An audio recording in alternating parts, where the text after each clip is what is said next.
제가 청량리교회 부임해서 설교 직전에 찬양을 들을 때마다 거의 공통적으로 느끼는 느낌은 그냥 안 나오고 제가 안 나오고 찬양만 계속 들었으면 좋겠다, 그런 생각을 매번 들을 때마다 합니다.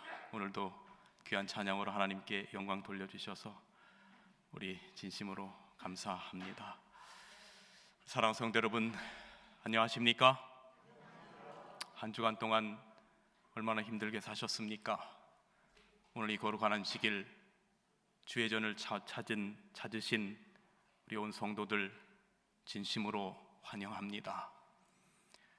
개인적으로는 제가 아주 마음으로 아끼고 사랑하는 우리 오늘 부단임 목사님께서 소개시켜 주신 것처럼 우리 귀한 두 분이 오셔서 마음이 참 기쁩니다. 한 3년 전에 만나 뵙고 성경 공부를 하고 침례를 받고 믿음 안에서 살고 아주 신실한 하나님의 자녀로 살아가는 우리 두 분, 제가 구체적으로 이름을 좀 호명하진 않아도 제 마음 아시리라고 생각합니다. 진심으로 환영하고, 우리 사랑하는 온 성도들, 오늘 이 안식일이 여러분에게 정말로 행복하고 거룩한 안식일 되시기를 주님의 이름으로 축원합니다. 오늘 저는 예수님 안에서 범사에 감사하라라고 하는 제목으로 말씀을 드립니다. 데살로니가전서 5장 18절에 범사에 감사하라, 이는 그리스도 예수 안에서 너희를 향하신 하나님의 뜻이니라 라 말씀하셨습니다.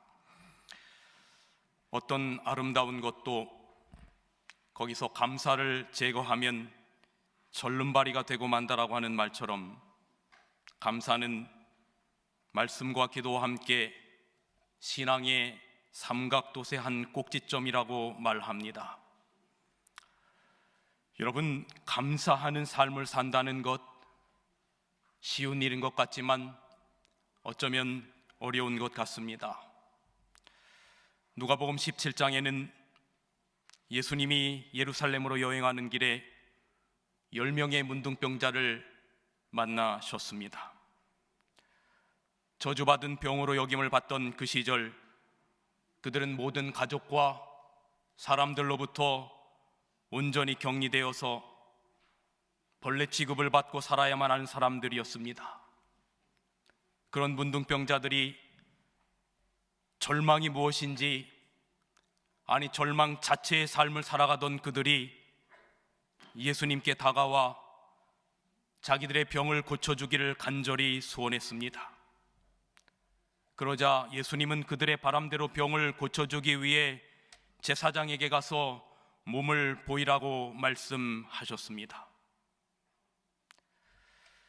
제사장에게 가서 보이라고 하신 것은 제사장이 문둥병자를 진찰한 후에 깨끗하면 정결 예식을 거쳐서 공동체 안으로 받아들이게 되는데, 이는 예수님께서 그들의 병이 나을 것이라고 하는 전제로 너희의 몸을 제사장에게 보이라고 말씀하신 것이었습니다.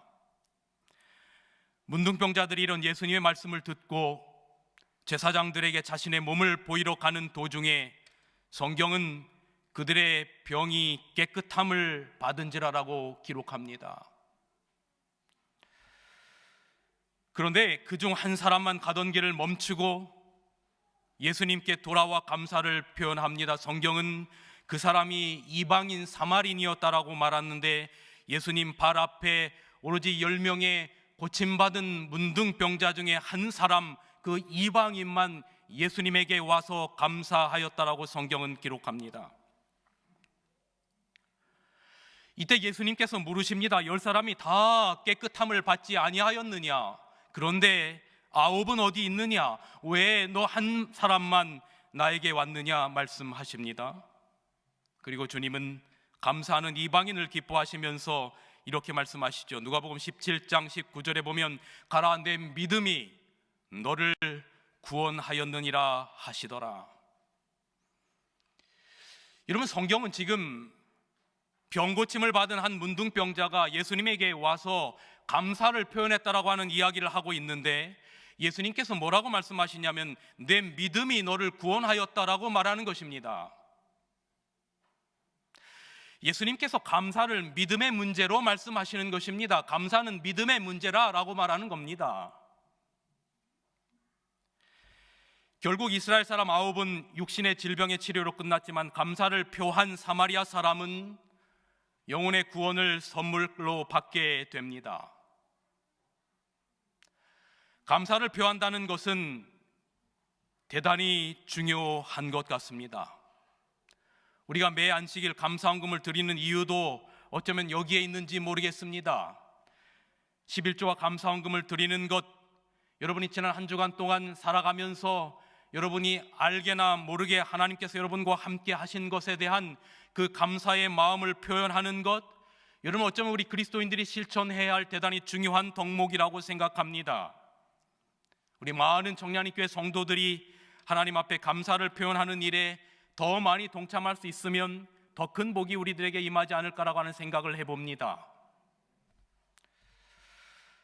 쉬우면서도 어려운 감사, 하나님께서 원하시는 사람은 기적의 주인공이 아니라 감사할 줄 아는 사람입니다. 하나님의 은혜와 은혜 사이, 축복과 축복 사이에는 감사의 다리가 놓여 있습니다. 감사의 매듭이 놓여 있습니다. 하나님의 은혜와 축복을 계속 누리기 위해서는 마치 대나무가 매듭을 지으면서 자라가듯이 감사의 매듭을 지으며 살아가는 삶이 우리들에게 필요한 것입니다. 여러분, 저는 이렇게 생각합니다. 저희가 매 안식일에 징검다리를 건너서 매 안식일에 매듭을 지나서 마침내 하나님 나라에 우리가 들어가서 하늘 유리 바닷가에서 보낼 그 첫 안식일로 이어지듯이, 그래서 하늘 유리 바닷가에서 우리 예수님께서 설교하시고 그리고 하늘 찬양대에 우렁찬 찬양의 소리를 듣는 그 첫 안식일을 이 땅에서의 매 안식일의 징검다리를 건너서 보내듯이, 여러분 어쩌면 오늘 우리 그리스도인들의 삶은 매 감사의 매듭을 지으며 마침내 감사의 원형인 하늘에까지 이르는 것이 아닐까라는 생각을 해보는 겁니다. 오늘 본문의 데살로니가전서 5장 18절의 말씀에 범사에 감사라, 이는 그리스도 예수 안에서 너희를 향하신 하나님의 뜻이니라라고 하는 이 말씀을 보면 우리가 하나님 앞에 감사해야 될 이유가 하나님의 뜻이라고 기록하고 있습니다. 여러분, 이 말씀은 여러분이 너무나 익히 잘 아시는 말씀입니다. 사도 바울은 신앙생활을 한 지 얼마 되지 않는 데살로니가 교회의 성도들이 여러 가지 어려움과 역경 가운데 신앙생활하는 모습을 보면서 그들을 격려하기 위하여 붓을 들어 이 편지를 썼습니다.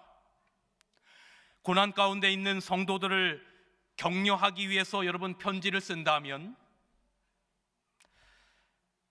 저에게 성도들이 간혹 카톡을 보내오시든지 어쩌면 문자를 보내오셔서 목사님 이러이러한 문제로 어려움 가운데 있는데 기도해 주세요라고 저에게 그런 메시지를 보내오십니다. 그러면 제가 거기에다가 이 기도하는 이야기를 쓰면서 마지막에 집사님 힘내십시오, 오늘날 우리말로 말하면 화이팅, 뭐 이렇게 말하는 것이 환난 가운데 있는 성도들에게 할 수 있는 일이라고 생각하는데, 오늘 데살로니가 교회의 고난 가운데 있는 성도들에게 사도 바울은 펜을 들어서 편지를 쓰면서 뭐 힘내십시오, 화이팅 이런 말보다도 오늘 성경은 뭐라고 말하고 있냐면 감사하라라고 하는 메시지를 주고 있다는 것입니다.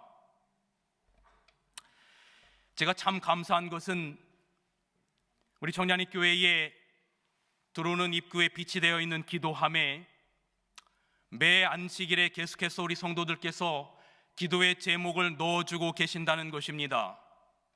참으로 감사합니다. 저희 목회실이 더 많이 기도할 수 있도록 기도함에 더 많은 기도의 제목들을 여러분들께서 넣어주시면 정말로 고맙겠습니다.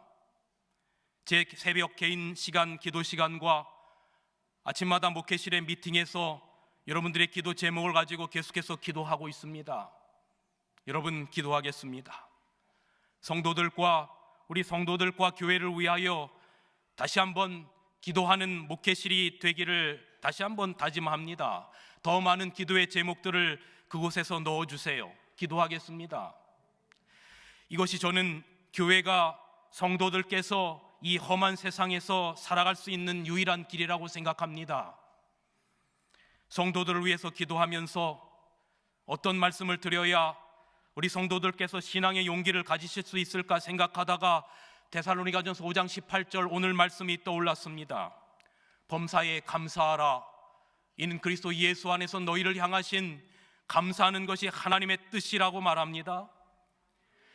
그런데 여러분, 제가 이 말씀을 가만히 묵상해 보니까 범사에 감사하라고 하는 이 말이 부탁이나 제안이 아니라 명령어로 쓰여져 있다는 데 주목해 보았습니다. 범사에 감사하면 좋겠다가 아니라 범사에 감사하라라고 하는 명령어로 쓰여 있다라고 하는 것입니다. 20여 년 전 제가 인제교회에서 목회할 때입니다. 지금과는 다르게 재림 군인들이 안식일을 지키려면 정말 부단히 노력하고 투쟁해야만 하는 때였습니다. 인제교회는 인제 지역이 군부대 지역이기에 재림 청년들이 자주 인제 지역에 배치를 받았습니다. 전국에서 우리 교인의 자녀들이 인제 근처로 자대 배치를 받으면 합회나 혹은 그 교회의 목사님이나 그 부모님께서 저에게 전화를 하십니다. 목사님, 우리 아이가 이번에 그 근처 어느 부대에 배치를 받았으니 우리 아이가 안식일을 좀 지킬 수 있도록 도와주십시오라고 하는 부모님의 정말 애달픈 전화가, 간절한 간곡한 부탁의 전화가 저에게 옵니다. 저는 그런 전화를 받으면 그 다음 날이고 부대를 찾아갑니다. 연대급이면 연대장님을 만나러 가고 대대급이면 대대장을 만나러 가는데 이제 위병소에서 연대장이든 대대장이든 면담 요청을 하고 들어갑니다. 때로는 지휘관이 없어서 못 만날 때도 있었고 또 안 만나 주려고 하는 지휘관도 있었습니다. 어렵사리 지휘관들을 만나서 우리의 신앙과 이 아이의 안식일 문제를 이야기하면 어떤 지휘관은 대단히 쉽게 들어주기도 하고 어떤 지휘관은 정말 죽어라 안 들어주기도 합니다. 그리고 심지어는 아주 괴롭게 하는 사람도 있어요. 그러면 저도 그 지휘관을 괴롭게 하는 거죠. 허락받을 때까지 찾아갑니다. 그런데 제가 바로 그 부대 최고 지휘관을 만나는 이유가 있습니다. 소대장이나 중대장님을 만나면 더 편할지 모르지만 소대장이나 중대장을 만나면 자기 힘으로 결정하기 못하기 때문에 연대장에게 또 보고를 해야 합니다. 그래서 최고 지휘관을 만나서 한 번에 오케이 하면 그냥 바로 통과해서 그 아이가 교회에 나오곤 했습니다. 한 번은 이 사진에 보이는 것처럼 인제 지역의 17년대 연대장님을 만나서 우리 아이가 재림교회 군인 아이가 이번에 이 부대로 배치를 받았는데 연대장님 부탁드리는데 그 아이가 안식일을 좀 지킬 수 있도록 도와주십시오라고 간곡하게 부탁을 아주 긴장되는 마음으로 드렸습니다. 왜냐하면 10분의 7은 거의 거절이었거든요. 그런데 그날은 목사님, 저도 SDA입니다 그러는 거예요.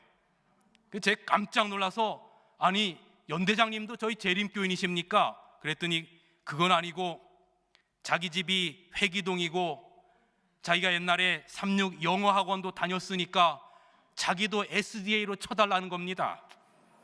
그러면서 바로 목사님 걱정하지 마십시오.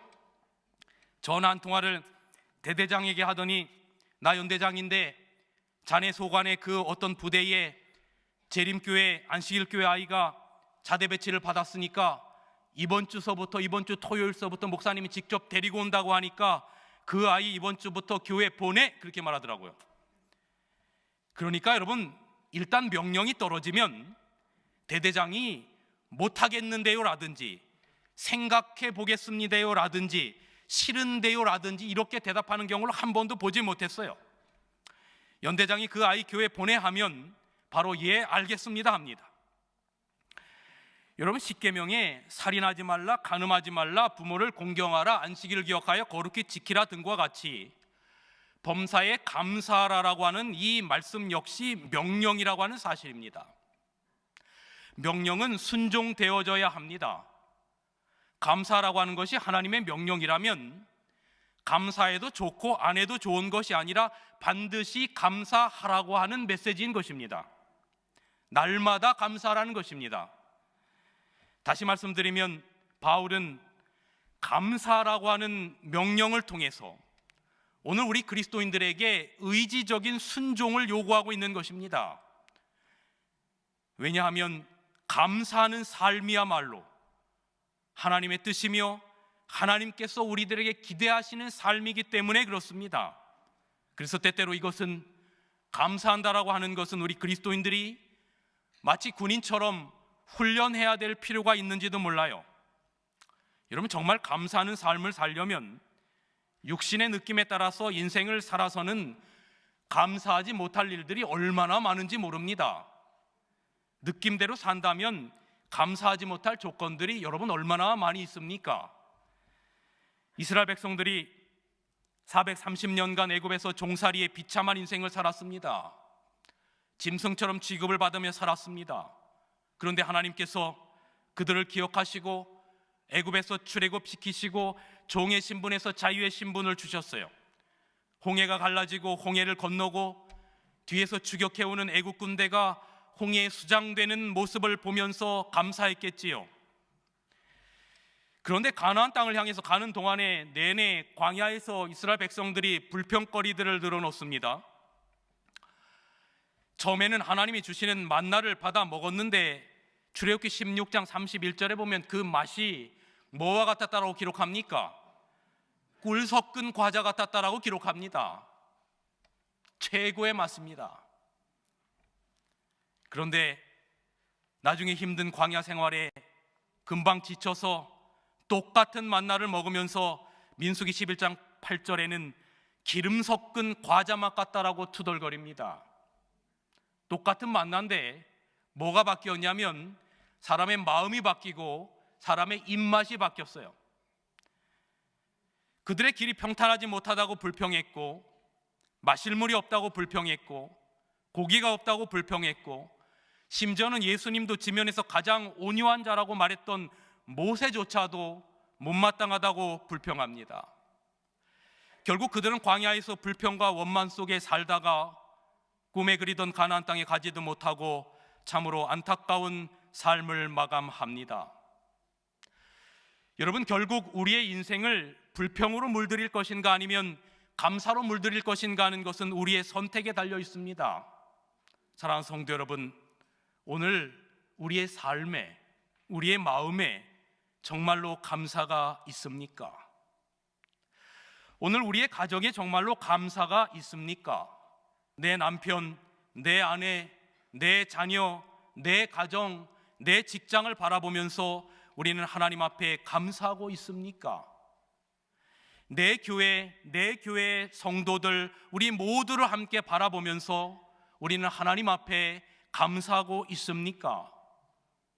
감사 없는 인생은 하나님 백성된 자의 삶의 모습이 아닙니다. 감사의 삶은 하나님께 영광이 됩니다. 여기 시편 50편에는 감사로 제사를 드리는 자가 나를 영화롭게 하나니라고 기록하고 있습니다. 우리가 드리는 이 예배도 피조물이 창조주께 돌리는 감사의 행위라고 생각합니다. 오늘 여러분들은 그 하나님께 이 거룩한 안식일 예배에 감사하는 마음을 가지고 이 자리에 오신 것입니다.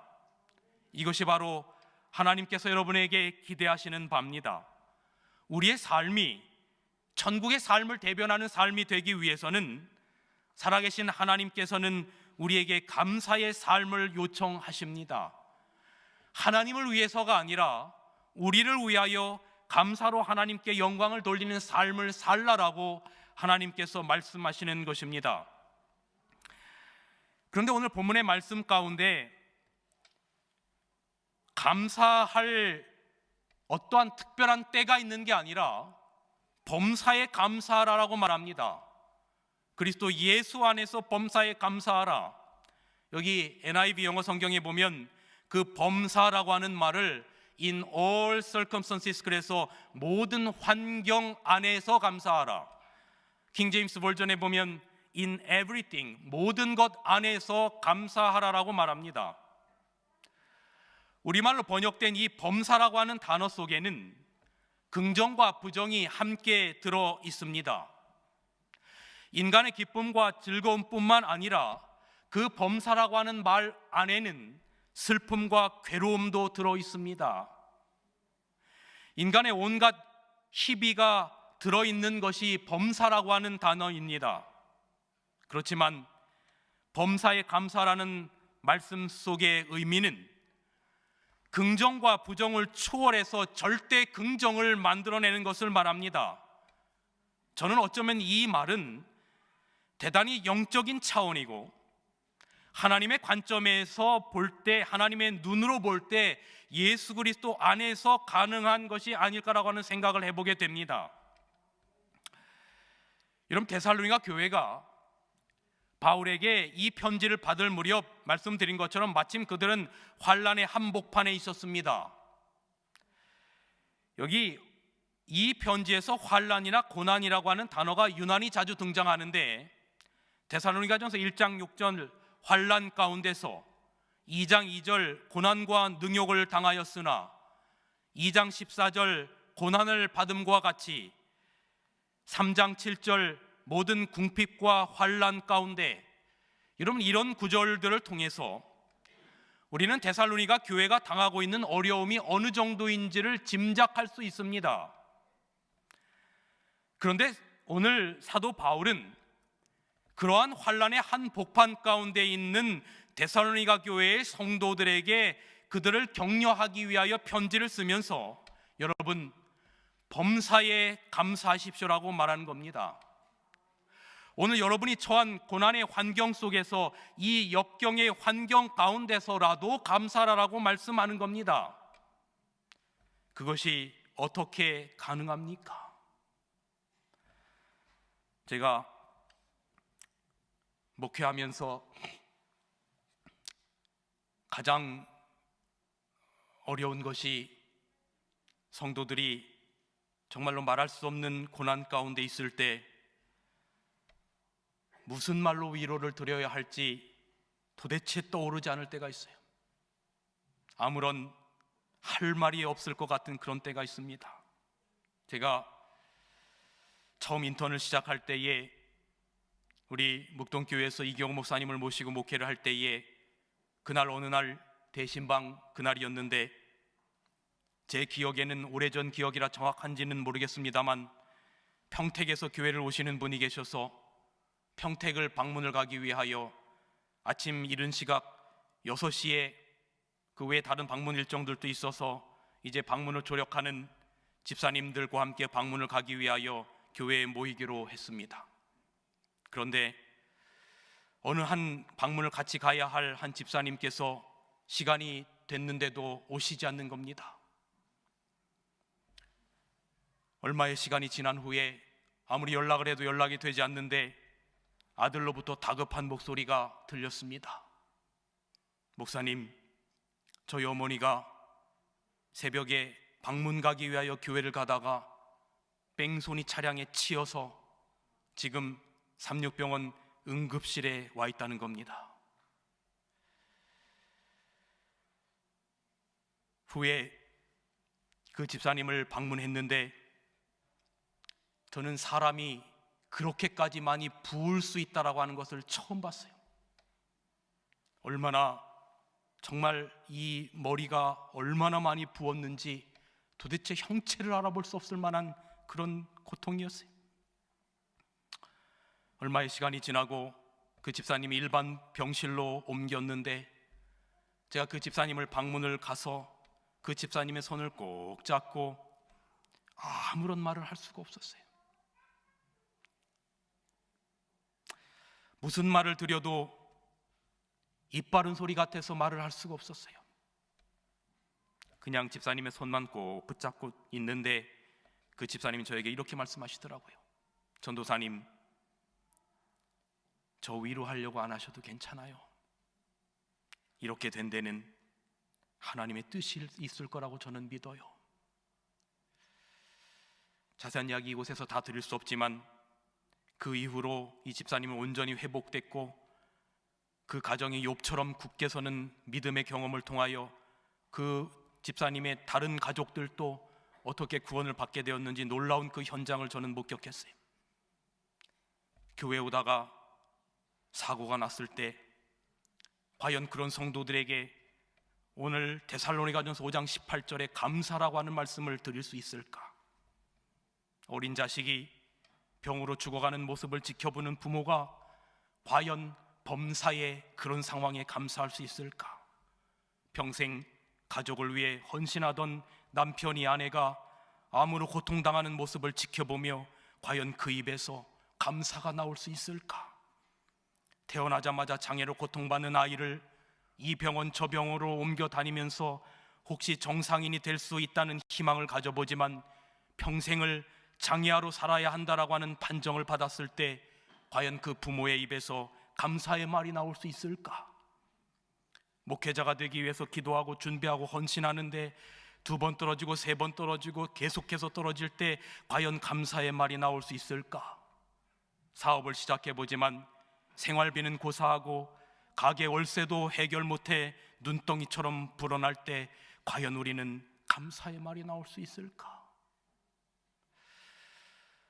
오늘 저는 이 말씀을 위하여 이번 한 주간 이 말씀을 묵상하면서 범사에 감사하라라고 하는 이 말씀을 제 자신에게 대비해 보았어요. 과연 나는 이런 상황 가운데 성도들에게 이 말을 설교할 만한 자격이 있는 목사로서 감사할 수 있는 목사가 될 수 있을까? 그런데 여러분, 성경은 그런 우리들을 향하여 단언하기를 그리스도 안에서 범사에 감사하라, 그 범사에라고 하는 안에 오늘 우리가 이 세상을 살아가면서 당하는 모든 고난과 희비와 생로병사의 모든 과정을 다 담고 있는데 범사에 감사하라고 말하는 겁니다.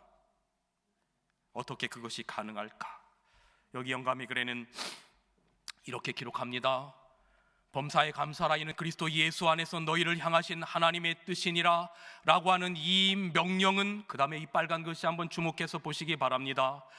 우리에게 당장은 반대되는 것처럼 보이는 일까지라도 마침내 우리에게 유익이 될 것이라는 보증이다. 하나님께서는 우리에게 손해가 될 수 있는 일에 대하여 감사하라고 명령하지 않으실 것이다. 아멘. 여러분, 결국 하나님은 우리의 삶 가운데 일어나는 모든 일에 개입하시며 결국 여러분의 일 가운데 그 일에는 지금 우리가 당장은 깨닫지 못할지라도 거기에는 반드시 하나님의 뜻이 있고 그 모든 것들이 합력하여 우리의 유익이 될 것이라고 하는 보증을 하시기 때문에 성경은 오늘 우리들에게 말하기를 범사에 감사하라라고 말하는 것입니다.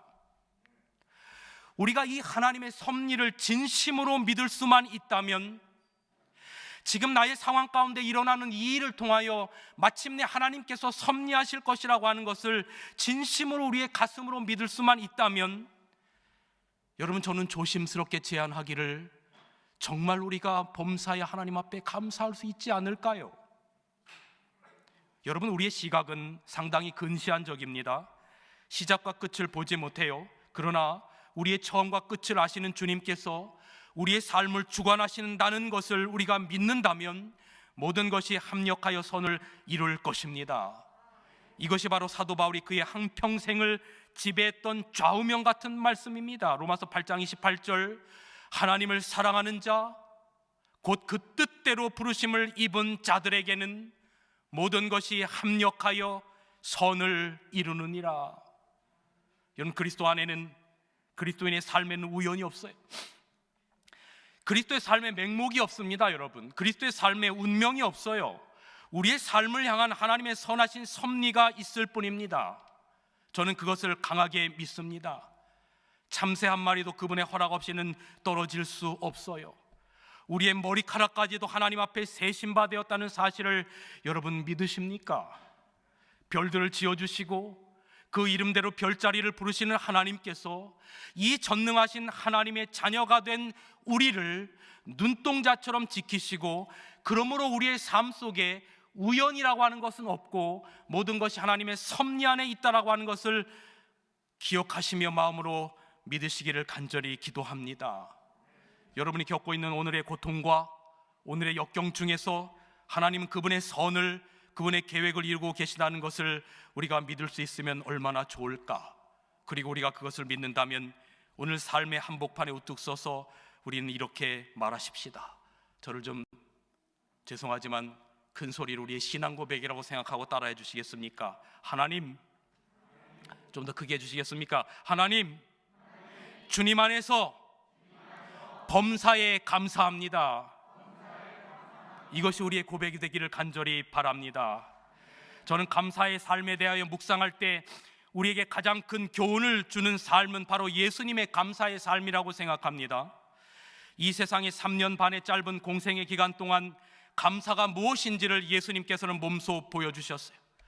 그분은 오히려 감사를 받아야 할 분임에도 불구하고 당신이 겪을 필요가 없는 고통과 죽음을 불평 한마디 없이 고스란히 감당하시면서 감사의 삶을 사셨어요. 예수님의 4가지의 사중주 감사는 마치 신뢰하게 사중주처럼 아름다운 선율로 다가오는데 짧게 좀 살펴보겠습니다. 여러분, 우선 예수님은 첫째로 있는 것에 감사하는 삶을 사셨습니다. 요한복음 6장에 보면 오병이어의 사건에서 5,000명을 앞에 두고 점심시간에 먹일 것이 없는 난처한 상황이 벌어졌습니다.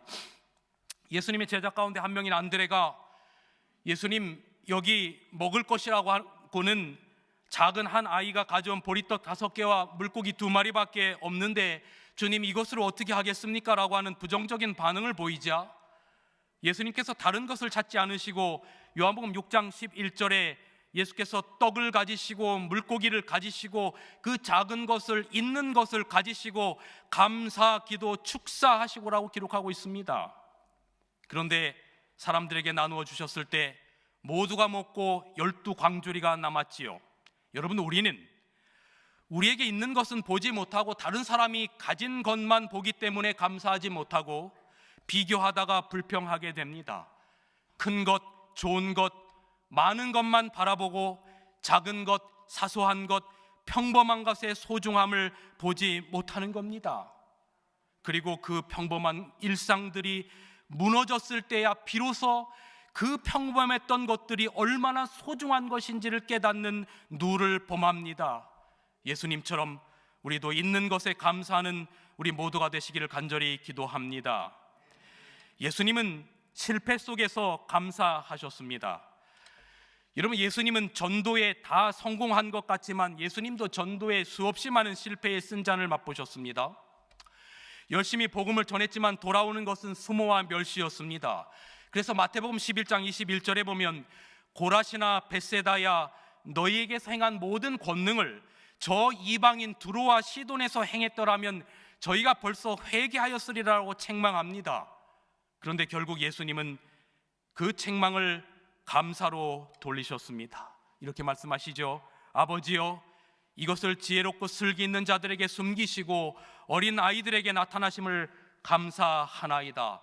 옳소이다. 이렇게 된 것이 아버지의 뜻이라라고 실패 속에서 감사하십니다. 여러분, 우리도 이 세상을 살아가면서 때때로 실패와 좌절을 경험합니다. 심지어는 하나님의 사업을 하면서도 성공보다는 실패를 많이 경험합니다. 저도 수없이 그랬습니다. 그런데 주님도 그랬다는 것입니다. 그러나 그러한 상황에서도 주님은 그것이 아버지의 뜻임을 말씀하시며 범사의 감사거리를 찾으셨듯이 우리도 그렇게 될 수 있는 믿음의 가족들이 되기를 간절히 기도합니다. 예수님은 또한 슬픔 속에서 감사하셨습니다. 예수님이 사랑하는 나사로의 무덤 앞에 서셨습니다. 그의 죽음을 안타까워하시고 슬픔의 눈물을 흘리셨습니다. 그 슬픔의 자리에서 예수님은 나사로의 무덤 앞에 나아가서 돌을 옮겨 놓으라고 말씀하시더니 뜻밖의 기도를 들으셨습니다. 돌을 옮겨 놓으니 예수께서 눈을 들어 우러러 보시고 가라사대 아버지여 내 말을 들으신 것을 감사하나이다. 예수님은 죽음의 비극적인 상황을 뒤로하고 하나님 감사합니다라고 시작하는 기도를 드리신 겁니다. 초상집에서 금기시되는 언어 감사를 주저없이 사용하셨던 것입니다. 죽음 이후에 부활이 있고 죽음 이후에 영생이 있고 죽음 이후에 하나님의 계시기에 슬퍼할 일이 아니라고 하는 것을 주님께서는 아셨기 때문에 그렇습니다. 사랑하는 성도 여러분, 우리도 그럴 것입니다. 사랑하는 이들을 잃고 마냥 슬퍼하지 않는 이유는 반드시 부활의 소망 약속을 믿고 살기 때문에 그런 것입니다. 여러분의 삶 속에서 그 어떤 슬픔이라도 하나님 앞에 감사할 수 있는 여러분과 제가 되기를 간절히 기도합니다. 마지막으로 예수님은 십자가를 감사하셨어요. 십자가를 지시기 몇 시간 전 예수님은 최후의 만찬 자리에서 이렇게 말씀하십니다. 잔을 받으시고 떡을 가지시고 축사하셨어요. 그리고 이것을 먹어라, 이것을 마셔라, 이것은 내 몸과 내 피다. 죽음의 시간 십자가를 앞에 놓고 하나님 앞에 감사를 드립니다. 당신의 몸을 제물로 내놓으시며 감사의 제사를 드리는 것입니다. 감사의 씨앗을 심는 사람만이 더 큰 감사의 열매를 거둔다는 믿음의 법칙을 예수님은 삶으로 몸소 보여주셨습니다. 사랑하는 성도 여러분, 저는 이 예수님의 감사의 모습이 오늘 우리의 모습이 되기를 원하고 그런 삶이 되도록 주님께 간절히 기도합니다. 말씀을 줄이면서 하나의 이야기를 들려드리면서 말씀을 정리합니다. 한국 그리스도인들에게 너무 잘 알려진 뇌성마비 시인 송명희 자매를 아십니까? 1963년 어느 초여름 그는 태어났습니다. 그는 나면서부터 고달픈 인생을 시작했습니다. 어머니의 양수가 터져 9달 만에 세상에 나와 여물지 못한 계란처럼 힘없이 살다가 생후 일주일쯤 지난 하루 저녁 잠시 동안 숨을 멈추었습니다.